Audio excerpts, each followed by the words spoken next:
So Tilly has actually been a sweet old woman this entire time, and she hasn't been using any ominous energy or some tarot cards to bring down burdens on the colony house. Wow. I take back nothing I said about her, because she was strange, okay? She was giving strange energy, and I never trusted her. Even in this episode, after she went out, I was waiting on her to get back up, because I just knew she was a creature. She was something. Let's get into this episode.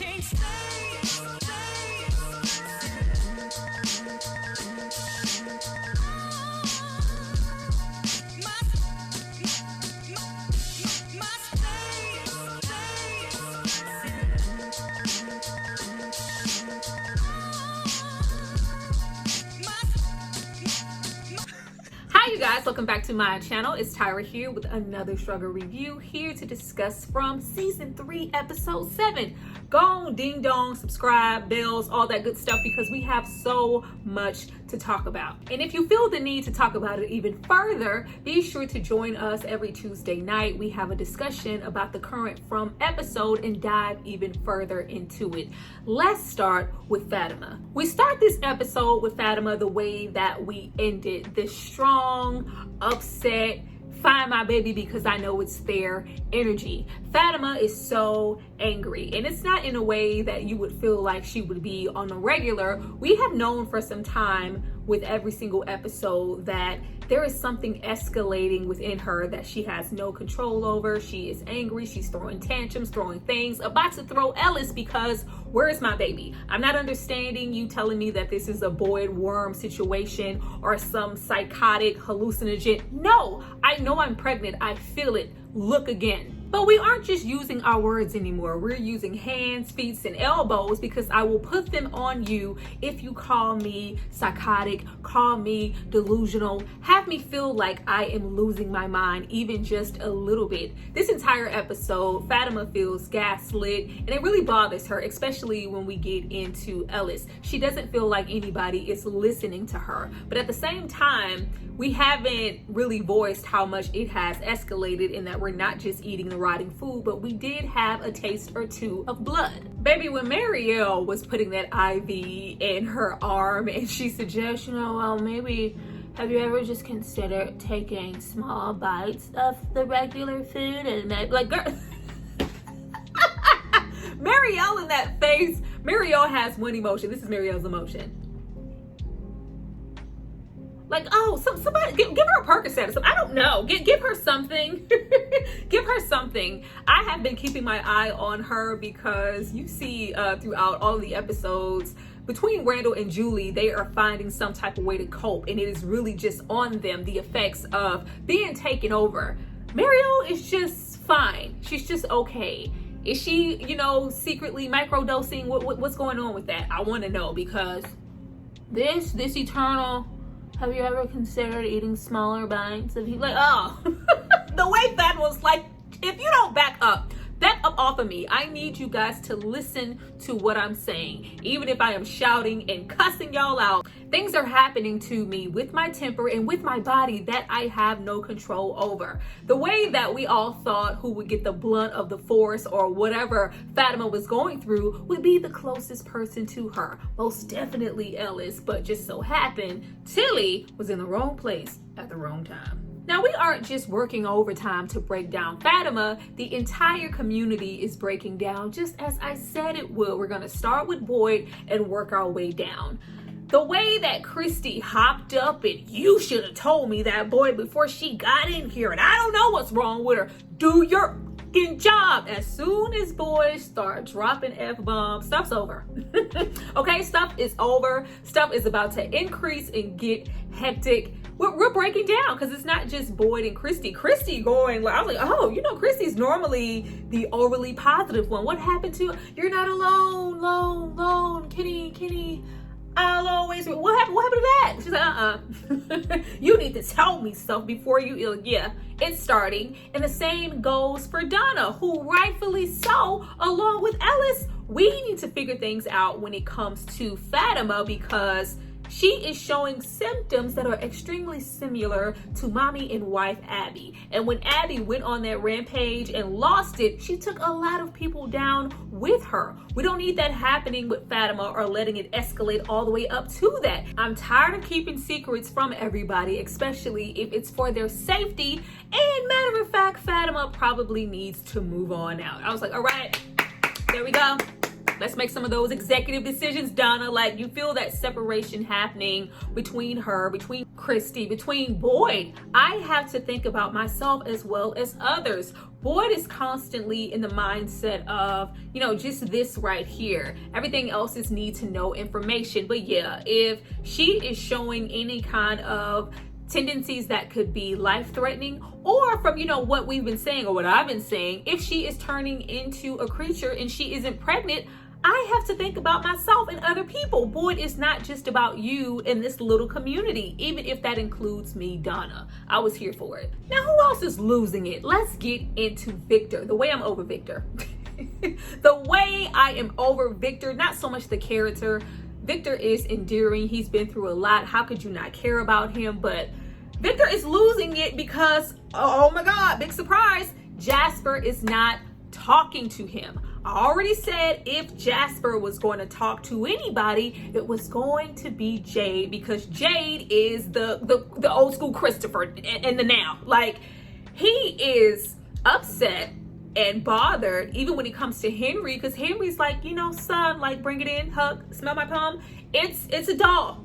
It's just a doll. It's just a puppet, son. And it's like, don't tell me what I think I saw. And I don't know why people are just so out of it when it comes to Fromville and what could possibly happen. With everything that happens there, a puppet could definitely talk to Christopher. But don't tell me what I didn't see. I need to reenact, create a moment, an atmosphere for Jasper to talk to me like he did to Christopher and tell me what to do. The last we see of him losing it even further is running up. You're gonna quit running up on Sarah.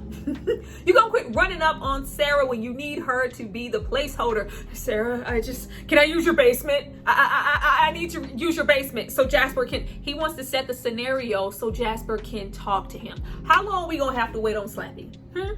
How many Goosebumps books are we going to have to wait until Jasper says something? Now we have Elgin. Elgin decided to get real active this episode, and when I tell you, I don't feel good about it.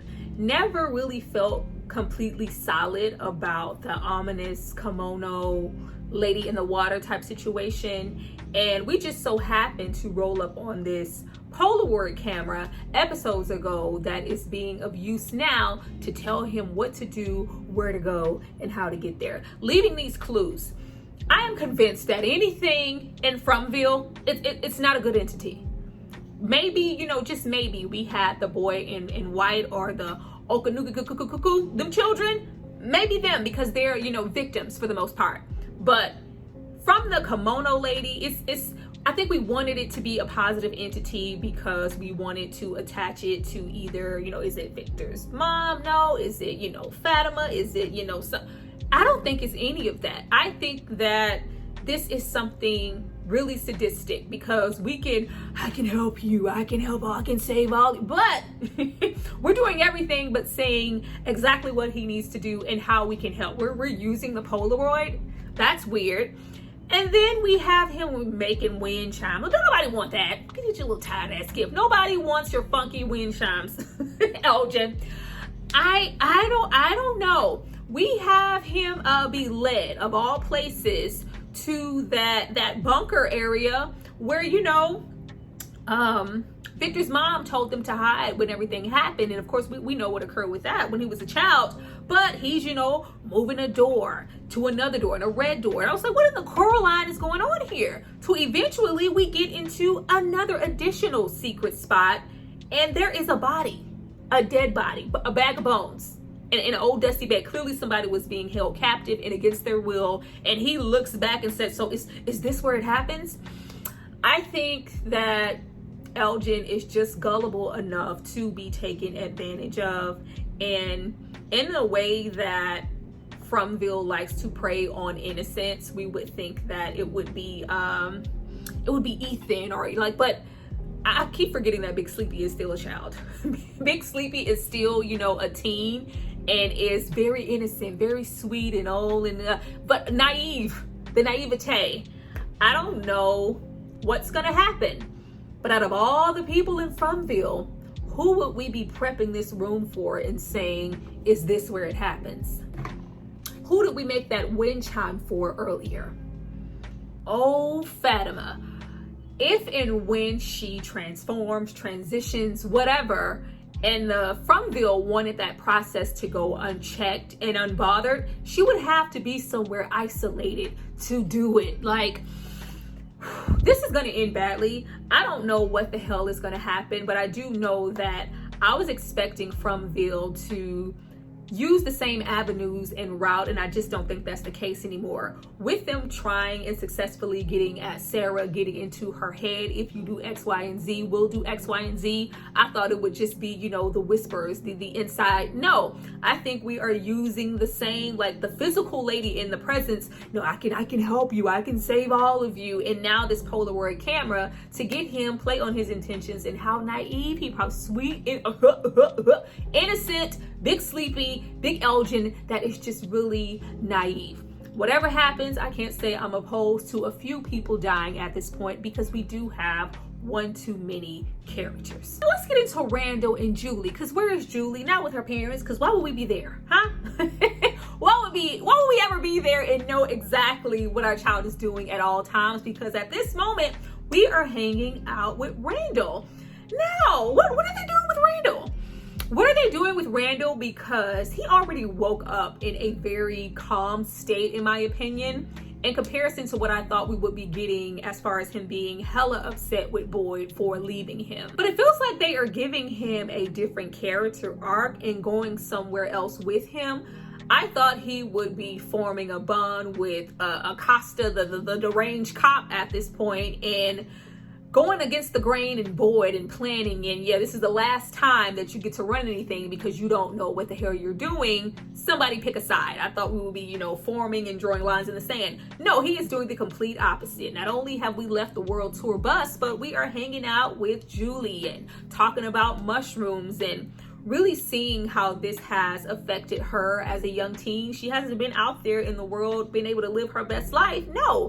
I didn't even get a chance to, get my driver's permit or do things like go to prom. And he makes it his mission. And when they said driver's permit, I was like, oh, we're about to make this a Hallmark moment. We are about to make this a Hallmark moment. Now, what I will say, baby, if we want to make it that, we want to live. They live in the Hallmark movies. And if you actively know that you have this thing with the cicadas at any given moment due to whatever convenience, they will pop out and you could have killed the both of you behind the wheel. I was like, stop the car.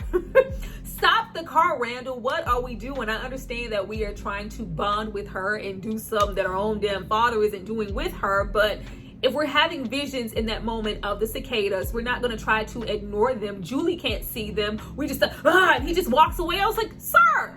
He's clearly, frustrated. But on the way to us walking, we get to that same little ruin, that little pathway that we had Boyd come to and come out of, once he was trapped and the old man and chained up, and even the state where he had the music box and even saw Julie, Mario, and Randall chained up in the first place. And they just pause as if something is drawing them to that spot. Don't go. I don't know. Don't go. Don't go. Julie was like, do you feel that? It's coming. Even Randall, with him trying to I'm over it. The cicadas, I'm walking off. He came back, as you should. You came back to get Julie, and it's just like, no, get away from here. I'm not ignoring. Yeah, I feel it. But yeah, something feels off about it. It feels right, but it feels wrong at the same time. I know we need to leave it alone. Julie, being the raggedy teen that she is not going to leave it alone, and she is going to go into it. And we know what happened last time somebody went into it. I don't know if it's like a dimensional tree, or you open it can teleport you somewhere. I don't know, but we know what happened with Boyd, and we don't need that to happen to Julie. But Julie is bored, most of the time unsupervised, and a hard-headed teenager. She is definitely gonna go back. let's get into Acosta the cop. Acosta the narc getting on my nerves this episode. Now we have a brief moment with Kenny. Kenny is fading into the background. I don't know why Kenny doesn't feel as present as I feel like he should with all the loss that has taken place. But I feel like maybe that means he is sulking and he is going to emerge as something. I don't know what that mood is going to be, but we'll wait and see. At this moment, he is being the active Miss Chin. He's missing his mother. He is walking around the restaurant thinking about what once was and the role that she played, along with Donna, along with Boyd, helping newcomers adjust. Newcomers like Acosta, who feels like, I'm gonna figure it out. You guys aren't asking enough questions. I'm gonna be the one to really commit to this, because how dare you guys just live here and accept it. I'm a cop. Respect my authority. All right, Cartman. Oh my goodness, like, she is so annoying. I knew it. I knew that she would annoy the hell out of me from the moment that she got there, the moment that she just left Tabitha and Henry to fend for themselves, the moment that she was shotting off, like, oh, we were at the damn gun range. I knew it. Now, I'm not saying that I am expecting someone who just got there to not have legitimate questions and expectations and feel like I'm going to be able to do something or ask something that you haven't, because this is unacceptable. There has to be a way out of here to get us home that maybe you guys didn't think of.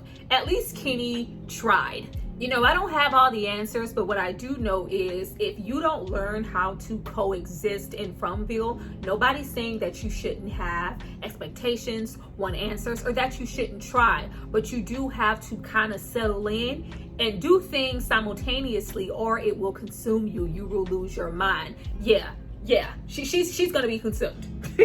She is gonna be consumed, and she is going to be consumed with power. Because who's Boyd? Boyd, the king, the god of the front. Like, who appointed him to anything? On the outside, in the real world, I'm in charge. I'm the cop. I'm the one to be abided by and listened to. And I'm not liking the fact that Boyd is that here, or that he thinks he has the power to tell me what to do. Matter of fact, I want my gun. Like, the way she was just in there for what? Like, the way I would have put my titties on her chin. Because what are you gonna do? What the hell are you gonna do? Rolling up here in my face, I want my gun. All right. And I always knew that there would come a moment where somebody somewhere decided to really challenge Boyd. But I always thought that it would probably be Randall. Oh no, it's her. It's her, because she is confused, she is scared, and she is disgruntled.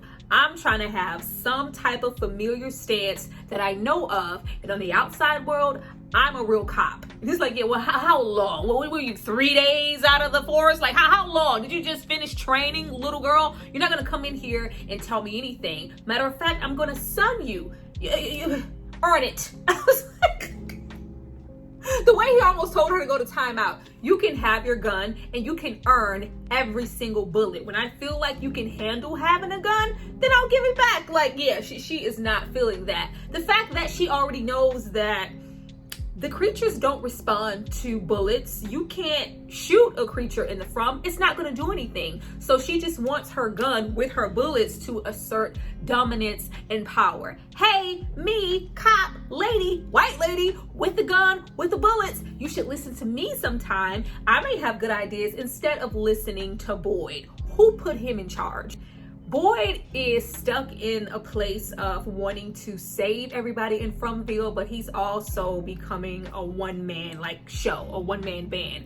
Kind of, my way or the highway. And I feel like it's escalating because he wants so badly to get them home or keep them safe that he's not thinking straight. He is just trying not to lose the little control over the people that he has.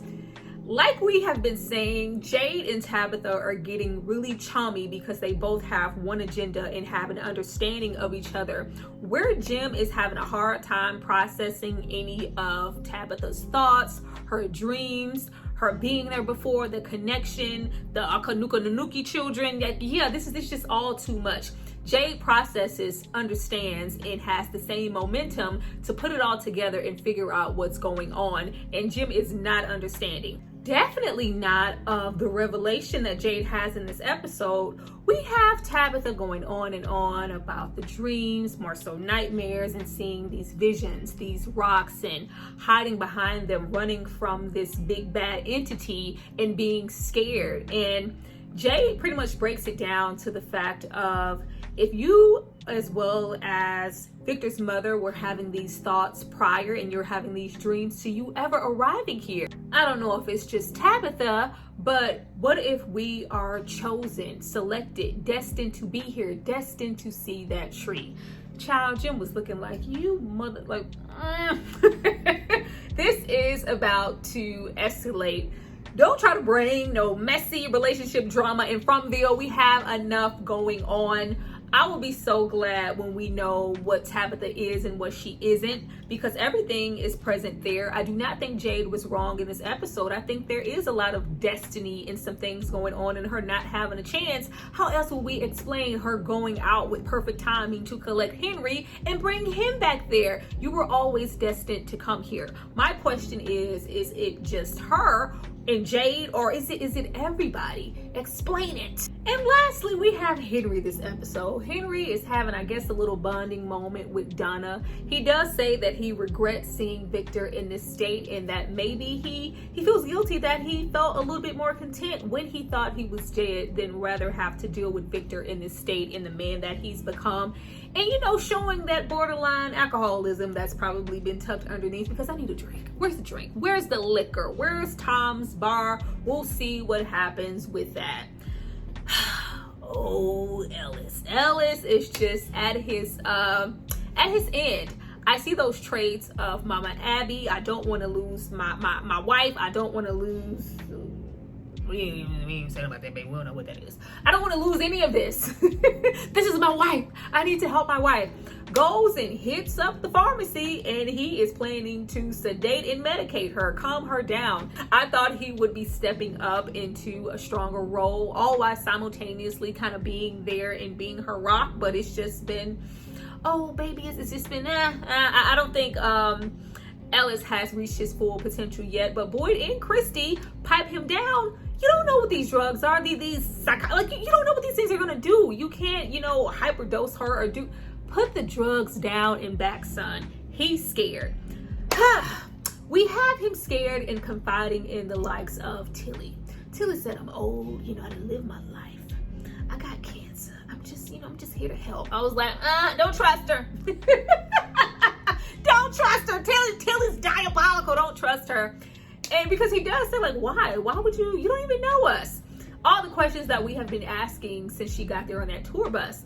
But before we could even have a moment of it, and I'm here to support you and Fatima, I'm worried about her, whatever you need, it's in Tilly. Tilly takes it up on herself to go and try to confide. Fatima, you're not alone. Girl, if you want to eat them rotten Brussels sprouts, you do that. Angry in these uncontrollable emotions, she stabs Tilly. Fatima stabbed just when Donna said, I gotta think about the safety of the people in the colony house, and maybe she, too little too late. Stabs Tilly. Tilly goes down dying and says, you have to run. I'm not gonna read into that because I was waiting for her to get up, like sit up like Jason. But she didn't. I guess she was just a normal person. But I'm assuming Tilly meaning, you have to run. It's just because she cares about Fatima and Ellis and their situation in this non-existent baby. I don't even care if you stab me. You have to run. You have to, not let anybody know that you did this to me. Save yourself type of energy. Yeah, is she gonna eat you or lick you but before she can even get anywhere, huh? Is that how we're gonna open the next episode? Like, oh my goodness, this is increasing. How are we gonna spin this? How are we gonna do this? Who's gonna find her?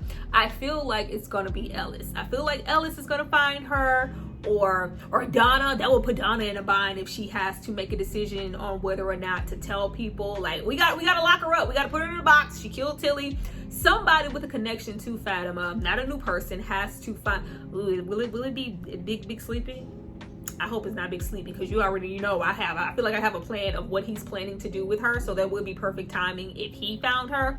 But yeah, we're gonna be waiting on pins and needles for episode 8 to see how this goes. Well, you guys, that was my review for From season 3, episode 7. Let me know what you thought about it. Per usual, this is not the Easter egg channel, but if you want to shoot the shit and get into the episode, this is definitely the place for you. Drop down and let me know what you thought about my commentary, what you're thinking about the show so far, and what you feel like is going to happen. Per usual, we do dive into From on Tuesday night, so if you are here, you are available, come on down and talk some stuff with us. I look forward to reading you guys' comments, responding to them, and hearing what you guys have to say. I see you next time.